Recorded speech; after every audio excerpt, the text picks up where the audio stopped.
The real estate agent warned him. The county clerk looked nervous. Even the old gas station attendant down the road said the same thing in a half-whisper when he handed over the keys. Nobody stays on that land for long. But Jake Marlowe didn't believe in curses, ghost stories, or small-town superstitions. He believed in bad investments, good whiskey, and fresh starts. And for $47,000, he had just bought himself 120 acres of dust-covered freedom, a long-abandoned ranch in the middle of sun-scorched nowhere. The house leaned to one side like it had grown tired of standing. The windmill screamed when the wind blew. And the land looked empty, dead, worthless. Also, everyone thought. 2 weeks later, while clearing out a collapsed section of the old barn, Jake's shovel hit something that didn't sound like date. It sounded hollow, metal. He scraped away the dust. Then the clay. Then the rocks. What he uncovered wasn't treasure. It wasn't bones. It wasn't an old septic tank. It was a drilling cap, a sealed, rusted steel pipe buried so deep in the earth it had no business being there. And that was the exact moment everything changed. Because someone had put it there. Someone with money. And when a spotless black SUV rolled up the ranch driveway the very next morning, Jake realized something terrifying. They already knew he found it. Jake Marlowe wasn't running from the law. He was running from disappointment. 38 years old, freshly divorced, and burned out from a decade of cubicle life, Jake wanted silence, the kind of silence you can't buy in a city, the kind that stretches wide and lets your mind breathe. That's what the ranch had promised. Fix up a ranch. No neighbors. As is. The price was the real hook. $4,000 to $7,000 for land that should have cost 3 times that. Jake didn't ask too many questions. People who need fresh starts rarely do. The ranch sat 30 miles from the nearest grocery store and even farther from cell signal. The mailbox leaned. The fence sagged. The dirt road twisted like it was trying to forget it ever existed. Still, Jake loved it instantly. He didn't notice the strange details at first, the oddly fresh tire tracks in a place no one visited, or the way the shed door always swung open even when he latched it tight. On the 12th day, with the Texas sun baking everything into submission, he decided to tear down the collapsed section of the old barn. That's when his shovel hit metal. Thunk. Not the dull thud of rock. Not the soft resistance of roots. Metal. He knelt and dug by hand, sweat and dirt mixing until his fingers touched steel. A cap. Rusted. Industrial. It wasn't old ranch equipment. It was too clean. Too precise. Too intentional. It disappeared straight down into the earth. He barely slept that night. Every sound outside felt closer. He swore he heard engines in the distance. Once, flashing lights far off beyond the west ridge. The next morning, he found tire tracks. Fresh. Leading all the way up to the road. That afternoon, the black SUV rolled in like it had every right to be there. 2 men stepped out. Polo shirts. Khaki pants. Perfect smiles. They didn't introduce themselves as oil executives. They didn't say government. They didn't say police. They smiled and said something far stranger. Good afternoon, Mr. Marlowe. We're from the Homeowners Association. Jake laughed. There was no neighborhood, no houses, no street. Just dust, wind, and sky. What HOA? He asked. The taller one handed him a tablet. A digital document flashed on the screen. Property boundary lines. Fine print. And at the bottom in bold letters. West Ridge Community Development Association. Active. Jake felt his stomach drop. We noticed you acquired a property inside our managed zone, the man said. We'd like to discuss compliance. And suddenly, the cap in the ground didn't feel like a mystery anymore. It felt like a secret someone would kill to protect. Jake Marlowe stared at the tablet like it had just sprouted teeth. West Ridge Community Development Association, he said slowly. There's nothing here. No houses. No streets. Just me and the wind. The shorter man in the polo smiled, a twitch that didn't reach his eyes. That's what we like to call future potential. Our records indicate there's significant value under your property. Resources that need careful management. Jake blinked. Resources. The taller man stepped closer, lowering his voice. Oil.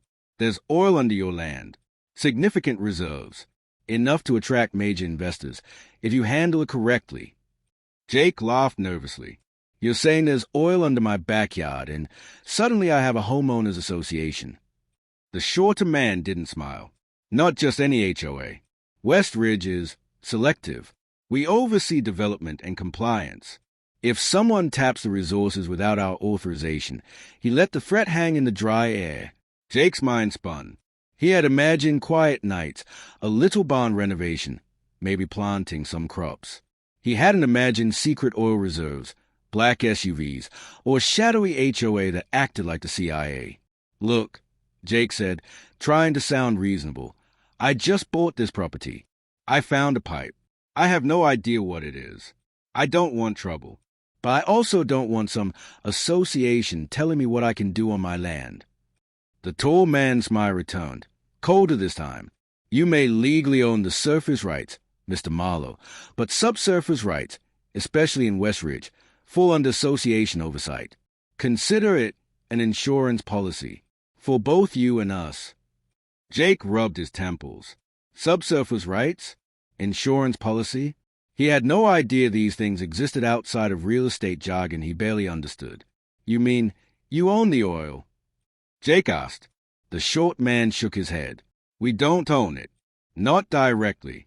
We just manage it to prevent misuse. The owners? Let's just say they are very protective and very wealthy. Jake's heart raced. Every story he'd heard about people striking oil ended the same way. Money, lawsuits, sudden disappearances.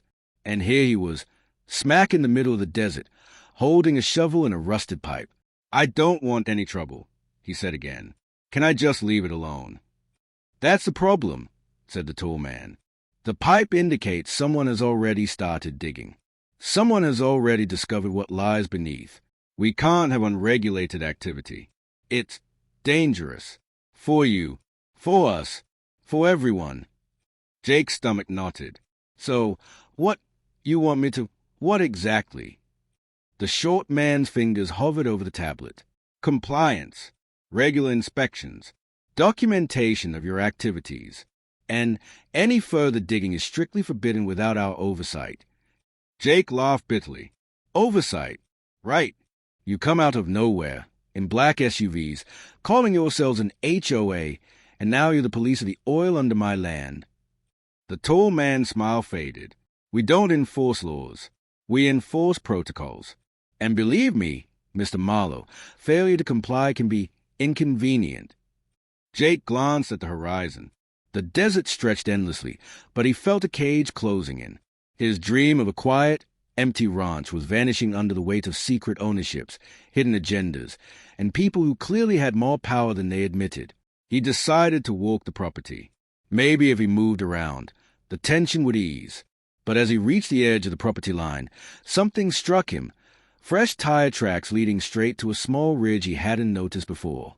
He followed them cautiously, each step crunching the dry date. And then he saw it, a small set of devices partially buried in sand, wires trailing into the earth. A sensor array, a drilling monitor. Before he could investigate further, his phone rang. The number was unlisted. He answered, hesitantly. Mr. Marlowe, said a calm, mechanical voice. Do not touch the equipment. You have been warned. Jake's hand shook. Who is this? The line went dead. He stared at the buried devices, now fully aware that he was being watched. That someone, maybe the HOA, maybe someone else entirely, was monitoring his every move. When he returned to the house, the SUV was gone, but the unease lingered. Every noise felt like a warning. Every shadow seemed alive. He realized with a sinking heart that the desert wasn't empty at all. It was a trap, a stage, and he had unknowingly stepped into the main act. Over the next few days, Jake tried to go about normal ranch life. He repaired the fence, checked the water pump, cleared debris. But nothing felt normal. He noticed odd patterns. Fence posts relined, tire tracks had disappeared and reappeared, rusted barrels moved slightly from their original positions. Then the letters started arriving. Official-looking envelopes, stamped with the HOA logo. Reminder, subsurface compliance inspection scheduled for Tuesday. Failure to adhere will result in corrective action. Unauthorized activity detected on your property. Immediate cessation required. Attention! All residents, including those under temporary ownership, must report to West Ridge Management for safety briefing. Jake didn't even know he was a resident. The absurdity should have made him laugh. Instead, it made him paranoid. Who were these people? Why were they so interested in a patch of desert nobody else seemed to care about? And most importantly, how much trouble would he be in if he ignored them? He decided to call a lawyer. Someone experienced in land rights, HOA disputes, and maybe oil law. He found a firm in the nearest city willing to take a case like his, though the fee made him wince. The lawyer listened carefully as Jake explained the situation. When he mentioned the buried pipe, the devices, and the mysterious SUV, the lawyer's eyebrows shot up. "Mr. Marlowe," she said slowly, "what you've stumbled into is complicated. West Ridge HOA doesn't sound like a normal association. And your discovery, the pipe, indicates significant subsurface resources. You could be facing federal, state, and private interests all at once." Jake felt like he'd been punched in the gut. "You're saying this isn't just an HOA problem?" "Not at all," she said. "It's a don't touch anything unless you want the fight of your life problem. And honestly, you've already touched something. That makes you very visible." For the first time, Jake realized that the old rumors, the warnings from the gas station, the odd looks from the county clerk, maybe they weren't superstition. Maybe they were survival advice. And survival, in this desert, just became a lot more complicated. By the end of the week, the SUV returned. This time, more of them came. They parked strategically, men in polos standing like sentinels. Jake noticed cameras pointed toward the barn, toward the ridge, even toward his back porch. He understood one thing clearly. He no longer owned his land. Not really. He was a tenant in his own desert, under watch, with secrets buried beneath his feet that were worth more than any house he'd ever lived in. And he had no idea how deep the rabbit hole went. Jake Marlowe didn't sleep that night. The desert air was heavy, the kind that presses down on your chest and makes you feel like the world is watching. And in his case, it probably was. Cameras glinted on the ridge, and he could swear he saw shadows moving behind the house. He sat at the rickety kitchen table with a flashlight, staring at the rusted pipe he had uncovered days earlier. It was impossible to ignore. The pipe was clearly industrial, professionally capped, and far too deliberate to be abandoned. And the buried devices on the ridge? They were sending signals. He didn't know to whom, but he had a sinking suspicion that every step he took, every move he made, was being tracked. By morning, Jake decided he couldn't wait for the HOA, or whoever they were, to dictate his life. If there was oil under his land, if there was real wealth beneath the desert floor, he needed to know what he was dealing with. Knowledge, he reminded himself, was power. Armed with gloves, a pry bar, and an old notebook, he returned to the barn. The metal cap glinted in the sunlight, almost like it was daring him to touch it. He tried to lift it, but it wouldn't budge. Rust, age, and pressure had fused it to the earth. He circled the barn, inspecting the ground. The soil around the pipe was slightly discolored, darker, almost oily, and the clay beneath it seemed brittle. As he dug cautiously around the edges, he realized that the pipe wasn't just sitting there. It extended deep into the ground.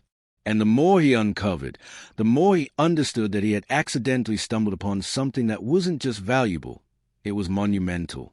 Then he heard it, the hum, a low, mechanical vibration from beneath the earth. His heart jumped. The devices on the ridge weren't just sensors, they were active monitors. The ground beneath his hands was being measured, scanned, and tracked in real time. Whoever was running the operation knew he was here. They were waiting for him. Jake pulled back, wiping sweat from his forehead. The logical part of his brain screamed to leave it alone, to retreat, to call the lawyer again and let professionals handle it. But curiosity, stubbornness, and the faint thrill of discovery won. He spent the next 2 days carefully excavating, using improvised levers and jacks to pry the cap loose. Each night, the black SUVs returned. He could feel eyes on him as he worked, but they never approached. It was as if they were testing him, gauging his resolve. Finally, on the third day, the cap shifted. A small gap appeared. Jake peered inside and saw darkness, deep, impenetrable darkness. He dropped a flashlight down the shaft, and the beam illuminated a cylindrical chamber of steel, slick with oil. The smell hit him immediately, thick, pungent, unmistakable petroleum. He staggered back. The pipe wasn't just a pipe. It was an entrance, a small well that someone had carefully drilled and hidden. And hidden well. Whoever had done this had the resources to bury it, protect it, and monitor it. Jake's mind raced. If the HOA, or some private consortium, had been keeping tabs on this for years, then he wasn't just dealing with a local organization. He was dealing with powerful people who wouldn't tolerate interference. He scribbled notes, drew crude diagrams, and took soil samples. Every movement was deliberate, cautious. He knew better than to be reckless. This wasn't a backyard project. It was a discovery that could change his life, or end it. That evening, as the sun dipped below the horizon, the SUVs returned. But this time, 2 men in dark suits stepped out instead of the usual HOA representatives. They didn't smile. Their eyes were sharp, calculating. They moved with precision, like predators circling. Mr. Marlowe, the taller one said, his voice calm but authoritative. "We need to talk." Jake's stomach twisted. "I've been talking to your HOA guys all week." "Who are you?" "We're interested parties," the man said. "You've stumbled onto something significant, something valuable, and we need to ensure it stays controlled." Jake clenched his fists. "Controlled? You've been watching me for days, maybe weeks. Who even are you people?" The shorter man in the suit smiled faintly. "Let's just say we have a vested interest in the resources beneath West Ridge. You found them first, but now that we know you're aware, well, that changes everything." Jake's pulse spiked. He realized he wasn't just a property owner anymore. He was a player in a game he didn't understand, a game with rules he hadn't been told, with stakes that could be deadly. "Look," Jake said carefully, "I don't want trouble. I just want to know what's going on." The taller man's gaze hardened. "Then you need to cooperate. No digging, no exploration, no unauthorized activity. Anything else will be considered interference, and interference has consequences." Jake swallowed hard. Consequences. The short man shrugged. "Let's just say it's in everyone's interest that you follow instructions." They left as silently as they had appeared, leaving Jake standing in the desert with a racing heart and 1,000 questions. That night, Jake couldn't sleep. He thought about the lawyer's warning, the mysterious HOA, the devices on the ridge, and the hidden oil well. He realized the truth. His quiet life on a deserted ranch was over. Over the next week, Jake attempted to gather more information. He scoured public records, old maps, and satellite images, trying to understand the history of his land. What he discovered was unsettling. West Ridge had been a ghost town, abandoned decades ago. Yet, there were repeated filings, HOA notices, development plans, infrastructure surveys, suggesting someone had been monitoring and managing the area continuously. It was as if the land itself was a secret kept by invisible hands, and he had just stumbled onto it. Jake also noticed that the devices on the ridge had multiplied. Small cameras, sensors, and what appeared to be pressure plates were now scattered across the property. Every entrance, every approach, was covered. Whoever had been watching him before had upgraded. And yet, the oil well remained buried, hidden, and tantalizingly out of reach. One night, he noticed something strange. The ground around the pipe glowed faintly in the moonlight. At first, he thought it was a trick of the eye, a reflection from the flashlight he had left on the barn. But then he realized it wasn't the flashlight. It was coming from beneath the earth itself. The glow pulsed, faintly but unmistakably, like the heartbeat of a land. Jake's rational mind screamed to leave. His instincts urged him to run. But another part, a deeper, more dangerous part, urged him forward. The secret beneath his feet was alive in some way. He didn't understand how or why, but he knew one thing. He had to uncover it. He spent the next day preparing. He reinforced his tools, mapped the sensors, and even rigged a simple countermeasure system to detect movement. Every plan he made had to consider the surveillance, the mysterious visitors, and the possibility that he was being tracked in ways he couldn't even imagine. When night fell, Jake approached the well again. The desert was silent except for the whispering wind. The moon cast long shadows across the sand, making every mound, every ridge, seem like a potential threat. He knelt by the pipe, flashlight in hand, and whispered to himself, "I just want to know the truth." And in the silence, the desert seemed to respond. By the time Jake Marlowe made his move, the ranch no longer felt like land. It felt like a trap. The quiet of the desert wasn't peaceful anymore. It was tense, heavy. It wasn't empty silence. It was the kind that watches you breathe. He studied the ridge for 2 straight days through a pair of dusty binoculars he'd found in the barn. The HOA sensors blinked on and off in regular patterns. Cameras rotated in fixed arcs. Pressure plates sat just beneath the surface, disguised as cracked, sun-bleached rocks. They were watching for movement. Not animals, not wind, people. Jake waited until the 3rd night, when the moon was thin and the darkness swallowed the land whole. He dressed in black, wrapped his boots in cloth to soften his footsteps, and slipped out of the house through the back door. His heartbeat was louder than his feet. He avoided the ridge. Instead, he circled wide, using the old dried stream bed to stay below the sensor line. Whoever installed the equipment never planned for someone to crawl through 10 inches of sand and bone-dry mud. He reached the pipe. The faint underground glow was there again. Stronger, pulsing. Jake pried the cap loose just enough to slide a compact camera down the shaft. The screen flickered, and his blood ran cold. The pipe didn't lead to a normal oil pocket. It opened into a horizontal man-made tunnel, lined with reinforced steel, cables, and pressurized pipes that shouldn't exist under an abandoned ranch. This wasn't drilling. This was infrastructure. Built, maintained, hidden. The camera caught something else. Movement. A shadow crossed the tunnel. Something large. Human. He pulled the camera back up so fast he almost dropped it. Someone was underground. Right now. He didn't have time. The air shifted. Gravel crunched. A soft mechanical click snapped through the silence. "Don't move." The voice came from behind him. Jake froze. A bright white light flooded his vision. A flashlight, powerful enough to burn through the darkness. "You're trespassing." Jake raised his hands instinctively. "This is my land." The man chuckled. "You own the surface," he said. "That's it." Jake turned slowly. The man wasn't HOA. He wore black tactical gear, no logos, no name patch. Just a rifle held calmly, professionally. "Who are you?" Jake asked. The man stepped closer. "Someone assigned to make sure people like you don't die from curiosity." Jake swallowed. "There's a tunnel under my land." The man didn't deny it. "That tunnel is classified." "That tunnel is under my feet," Jake snapped. "You don't get to build secret cities under someone's property and call it paperwork." The man's expression didn't change. "You broke protocol. You avoided the sensors. You opened a secured access point." Jake's laugh was bitter. "You mean your hidden oil hole?" The man paused for half a second. That was enough.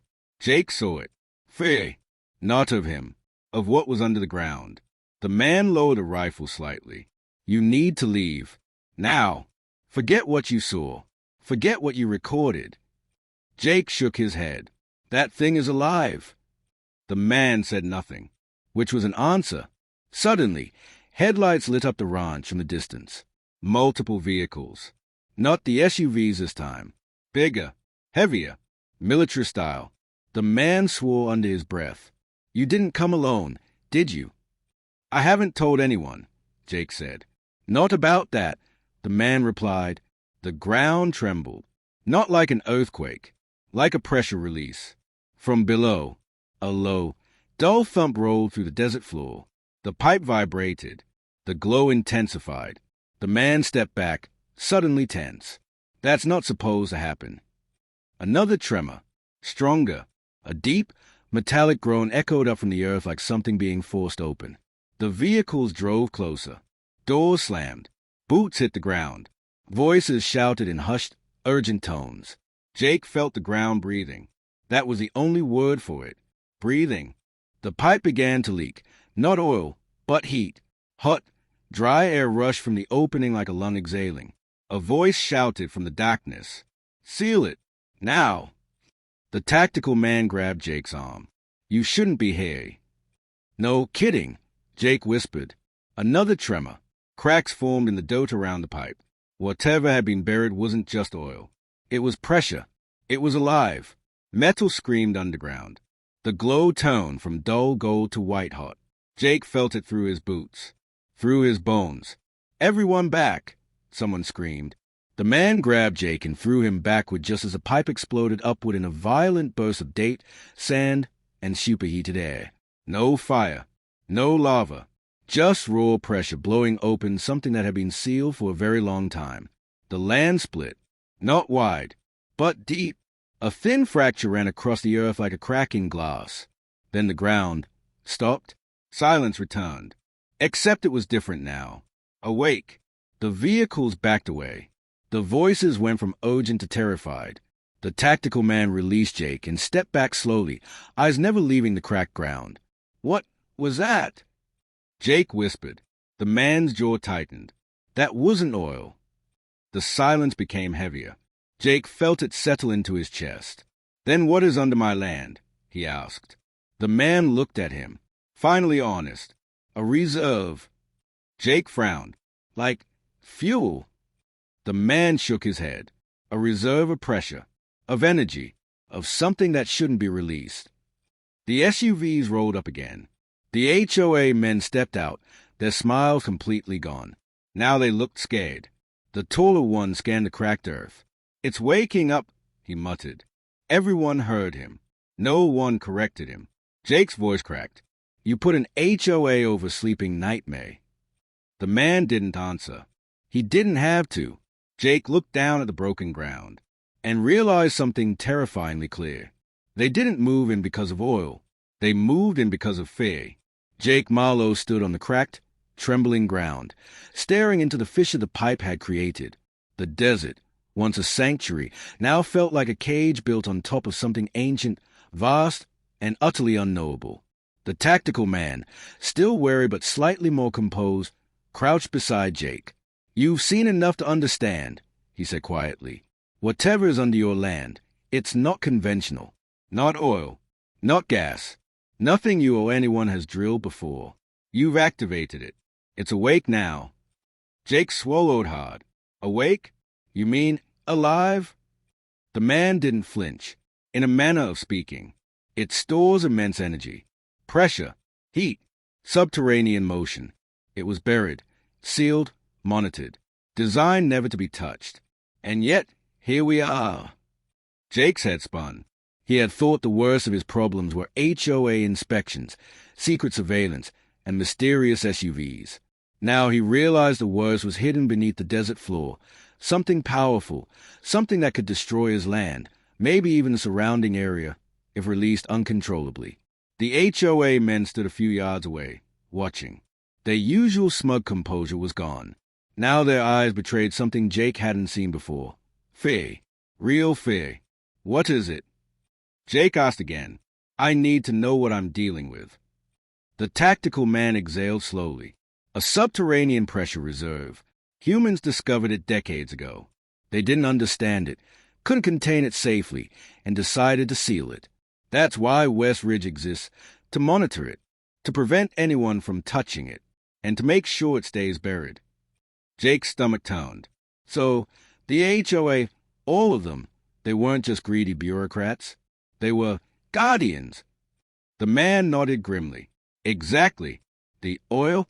That's a cover story. To distract you, keep casual trespassers away. But the truth is far more dangerous. That energy under your feet could level this entire desert if released improperly. Jake's eyes flicked to the crack running across the land. Faint glows pulsed from beneath. The desert floor wasn't just broken, it was alive with power. He felt it in his chest, a vibration he couldn't explain, a hum that resonated in his bones. One of the HOA men stepped forward, his hands trembling slightly. You don't understand what you've done. Moving the pipe, digging, even approaching that ridge, you've destabilized a containment. We've managed it for decades, but now it's awake. Jake's mind raced. So what do we do? Containment, said the tactical man. Immediately, and then evacuation if necessary. We need to stabilize the energy before it spreads. Jake shook his head. Evacuation? You mean you're going to blow the desert? Destroy the land? The tactical man's face was grim. We won't destroy it, but if the pressure continues to rise unchecked, we have no choice. Lives could be at risk. Jake realized the full weight of the situation. His dream of a quiet, empty ranch had been obliterated by a secret buried for decades. He wasn't just dealing with land anymore. He was dealing with a ticking subterranean bomb that had been waiting for someone to stumble upon it.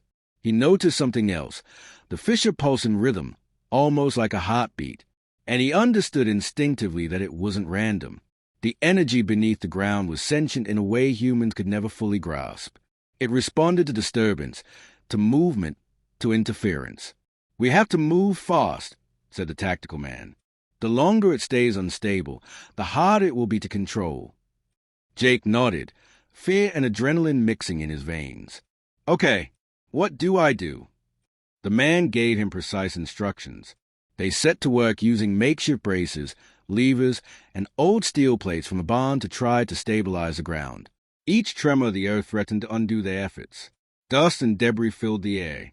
The glow beneath the surface flared, bright and hot, as if protesting their interference. Hours passed. Every movement was calculated. Every tool placement had to be perfect. The HOA men and the tactical team moved with mechanical precision, like a single organism. Jake, however, felt clumsy, inexperienced, but he knew he had to contribute. At one point, a sudden pulse surged through the earth. A sharp crack ran through the ground, and a cloud of dust shot up from the fissure. Jake was thrown backward, landing hard on the sand. Pain shot through his shoulder, but he gritted his teeth. The tactical man helped him up. It reacts to stress. That's normal, he said. But we're close. One more adjustment should stabilize the pressure enough to prevent further rupture. Jake's heart pounded. One mistake, one slip, and the energy could explode outward with unimaginable force. He glanced at the HOA men. They were sweating, tense, yet resolute. These people had dedicated decades to guarding a secret most people would never even imagine existed. And now he was part of it, unwillingly, yet indispensably. Finally, after what felt like eternity, the ground shuddered one last time. The pulsing slowed. The glow dimmed. The fissure stopped spreading. Jake fell to his knees, gasping for breath. The tactical man clapped a hand on his shoulder. You did well. Most people would have panicked or run. Jake nodded weakly, staring at the stabilized fissure. I didn't even know what I was looking for. And now, I almost destroyed everything. The taller HOA man stepped forward, his expression softer than Jake had ever seen. You've been tested, he said, and you passed. The land, it tolerated you. But be warned, the energy beneath your feet will always be there, always watching, always dangerous. You've seen it, and now you carry it secret. Jake swallowed hard. What happens now? The tactical man shook his head. For now, we leave it alone. The sensors remain. The monitoring continues. You live on the land, but you must follow the rules. Any attempt to disturb the energy again could be catastrophic. Do you understand? Jake nodded. Completely. The HOA men and tactical team began to pack up. The SUVs drove off. The desert returned to silence, but a new silence, tense and vigilant, hung in the air. Jake stood alone, staring at the fissure. The land seemed different, alive. He felt a strange respect, fear, and awe. This wasn't just a ranch. It was a guardian, and he had become part of its story. He realized something crucial. The dream he had bought of a quiet life in the desert was gone. But in its place, he had responsibility, knowledge, power, and a secret so dangerous it could never leave his mind. That night, he sat on the porch of the leaning house, looking out across the desert. Stars glittered above, but he barely saw them. He was thinking about the underground chambers, the hidden energy, the house, the tactical operatives, and the glowing fissure. He knew this was only the beginning, because if the energy could wake once, it could wake again. And the next time, Jake wouldn't just be on the ranch. He'd be in the middle of something far bigger than he had ever imagined. The desert was quiet that morning, deceptively calm. Jake Marlowe stood on the porch of the old ranch house, staring out at the cracked earth where the fissure pulsed faintly beneath the sand. It had been 3 days since the stabilization. The glow had dimmed, but it was still there, like a heartbeat he could feel in his chest. Jake knew the truth. The energy beneath the ranch wasn't just a hazard. It was alive, sentient in a way humans could never fully grasp. And the HOA, the tactical team, they were nothing more than custodians, guardians trying to contain a force they barely understood themselves. He poured himself a cup of coffee and sipped slowly, watching dust swirl in the early sun. His mind wasn't on the warmth of the drink. It was on the decision that loomed ahead. The energy had awoken once, and it could awaken again. The black SUVs arrived shortly after sunrise. This time, more of them, more men, more eyes. The HOA representatives, the tactical operatives, all moved with precision, but their faces showed an unusual tension. "Morning, Mr. Marlowe," said the tall HOA man. He didn't smile. "We've monitored the fissure overnight. Everything appears stable, but the energy is reactive. You've stirred it once. That makes you significant." Jake frowned. "Significant?" "Yes," said the tactical man. "Your actions, your choices, have marked you as someone it will respond to. You've seen it, you've interacted with it, and now you carry a responsibility most people could never comprehend." Jake's stomach twisted. "So, what happens if it wakes again?" The shorter HOA man spoke, his voice low. "If it wakes uncontrolled, devastation. The desert could collapse. Nearby towns could be at risk. Lives could be lost. Entire ecosystems disrupted. That's why we monitor it. That's why we guard it. And that's why we cannot allow you to disturb it again." Jake clenched his fists. He hadn't asked for this. He hadn't sought hidden energy, secret tunnels, or shadowy organizations.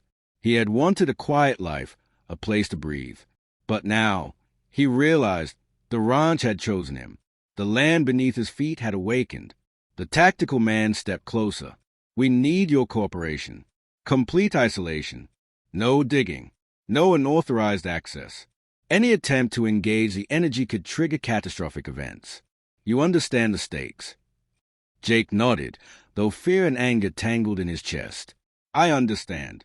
But I can't just sit here forever. I want to know the truth. I have to understand what's beneath me. If this energy is alive, I need to know how to control it, or at least ensure it's safe." The tactical man's eyes narrowed. "Control it? You don't understand the forces you're talking about. Attempting to manipulate it is suicidal." Jake swallowed hard, but he couldn't ignore the pull of curiosity and responsibility. He had touched the pipe. He had seen the fissure. He had felt its pulse. And now, he had to choose, leave the ranch and its secret in others' hands, or risk everything to understand it. He stepped closer to the fissure. Dust swirled around his boots. The pulsing glow beneath the ground intensified, almost like it recognized his presence. The HOA men exchanged uneasy glances. "Do not approach," the tall man warned. "Step back, Mr. Marlowe. You have no idea what you're dealing with." Jake ignored them. His instinct screamed at him, but so did his curiosity. He knelt by the edge of the crack and carefully lowered his hand toward the glow. The air around him vibrated with energy. The pulse grew stronger, warmer, like a heartbeat syncing with his own. Suddenly, the ground shuddered violently. A deep roar erupted from below. Dust shot into the air. The fissure widened slightly, and the glow blazed white-hot. The HOA men shouted, rushing to pull him back. "Step away. Now!" But Jake couldn't. He felt connected. The energy wasn't just dangerous. It was conscious, aware. It had been sleeping, waiting, and it had reacted to his presence with recognition. "Listen to me," he whispered aloud, unsure if it could hear. "I won't hurt you. I just need to understand. I need to help." The glow pulsed again, stronger. The vibrations surged through his bones. The desert trembled. And then, as suddenly as it had intensified, the energy calmed. The glow dimmed slightly, settling into a rhythmic pulse. The tactical man exhaled sharply. It responded to you. It didn't attack. It didn't explode. That's unprecedented. Jake's heart pounded. I think it trusts me. The taller HOA man stepped forward slowly. Trust? You're assuming too much. But yes, it may recognize you as an entity that can interact with it without causing catastrophe. That doesn't mean you understand the consequences. You could still trigger collapse with one wrong move. Jake looked around at the men, the custodians, the guardians, the watchers, and realized something. None of them had a connection he now felt. They had fear. He had something else, responsibility, and perhaps even a bond with the land itself. He made his choice. I'll stay, he said, voice steady despite the adrenaline coursing through him. I'll protect it. I'll learn it. I'll guard this land. But I won't let it be misused by anyone. The tactical man's eyes widened slightly. You understand what that entails? Jake nodded. I do, and I accept it. I didn't choose this, but now it's mine to protect. The HOA men murmured among themselves. The taller one finally nodded. Very well. Then we will continue monitoring. But you are now a part of it. A custodian, as much as we are. You will have guidance, oversight, but the responsibility is yours. Jake felt a weight settle on his shoulders, heavy, but not unbearable. The desert stretched around him, empty yet alive, silent yet aware. He understood now that the land had selected its guardian, and he had accepted the role. The tactical man placed a hand on Jake's shoulder. We will provide instructions. You'll learn how to interact safely, how to stabilize the energy if needed, and how to prevent others from causing harm. But you must promise, no reckless actions. This is bigger than any one person, bigger than any one life. I promise, Jake said. The glow beneath the fissure settled into a slow, rhythmic pulse, almost like it was acknowledging him. The desert itself seemed to exhale, the tension in the air easing slightly. Jake looked out across the land, the sun rising higher, casting long shadows over the cracked earth. He realized the truth. He had come to this ranch seeking solitude, freedom, and escape from disappointment. Instead, he had discovered a secret older than the town, more dangerous than he could have imagined, and more powerful than anyone had anticipated. And he had survived. More than that, he had a purpose. For the first time, Jake felt a strange peace. He wasn't just a man alone on a desert ranch. He was a guardian of something extraordinary, a force that could destroy or protect. And he had chosen to stand between it and the world. The HOA men and the tactical operatives packed up, leaving Jake alone on the ranch with the land, the energy beneath it, and the knowledge that his life had changed forever. He stepped closer to the fissure, feeling the warmth and pulse beneath his boots. He placed a hand lightly on the edge. Don't wake again, he whispered. But if you do, I'll be ready. The glow pulsed softly, like an answer, not hostile, not threatening, but aware, alive, waiting. Jake Marlowe had bought a deserted ranch for freedom. He had found danger, mystery, and power. And now, he was a custodian of a secret the world was never meant to see. The desert stretched endlessly, silent and watchful. And Jake understood, finally, that some treasures were never meant to be owned, only protected. He turned back toward the house, ready to live with the land, ready to guard the energy, and ready to face whatever challenges the desert would bring next. Because a ranch wasn't just land. It was alive. And now, so was he.